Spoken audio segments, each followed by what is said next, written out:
వాయుపుత్రతుల్యవేగం జితేంద్రియం బుద్ధిమతాంబరిష్టం వాతాత్మజం మహనరేయుత ముఖ్యం శ్రీరామదూతం శిరసాం నమామి. వీరమంగళ ఆంజనేయ స్వామి అని పేరు స్వామికి. ఈ స్వామి కుడి చేయి అభయహస్తం ఉంటుంది, ఎడమ చేతిలో గద ఉండదు, సౌగంధిక పుష్పం ఉంటుంది, తోక చివరిలో గంట ఉంటుంది. స్వామికి కిరీటం ఉండదు, కొండ కట్టింటారు, చెవిలో కుండలాలు ఉంటుంది, నడుములో గత్తి ఉంది. వీరమంగళ ఆంజనేయ స్వామి అని పేరు.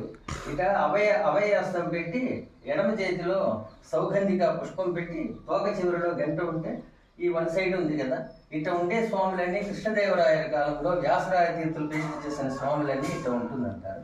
వాళ్ళు చాలా చోట పెట్టారు. అక్కడ పెట్టిన స్వాముల్లో ఈ స్వామి కూడా ఒకటి అనమాట. ఈ స్వామి అంటే పక్కన ఇది కుశస్థల అంటారు, ఏరు ఉంది పక్కన, ఈ ఏటి ఒడ్డున పెట్టి ఉన్నారు. పాత గుడి చాలా రోజులుగా ఉంటే, రాతితో కట్టిన గుడి పాత గుడి చాలా రోజులుగా ఉంటే ఇవి గుడి కట్టిన చక్రవర్తి నాయుడు వాళ్ళకి స్వామి కల్లో వచ్చి గుడి కట్టాలంటే వాళ్ళు ఆ పాత గుడి తీసేసి ఇప్పుడు ఉండే గుడిని కట్టి ప్రతిష్ఠ చేసి అప్పటాంచి 98లో అప్పటాంచి వాళ్ళే గుడి అన్ని చూసుకుంటున్నారు. అప్పుడు చేసేటప్పుడు పక్కన రాముల వారి గుడి, మళ్ళీ చక్రతాళ్వారు నరసింహస్వామి, చక్రతాళ్వారు అంటే సుదర్శన స్వామి, ఇవన్నీ గుడి కట్టించి అప్పటాంచి వాళ్ళే అన్ని చూసుకుంటున్నారు.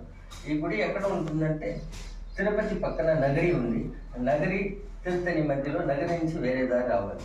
వస్తే నగరి అదే తమిళనాడు బార్డర్లో ఉంది. నల్లాటూరు గ్రామం అని పేరు.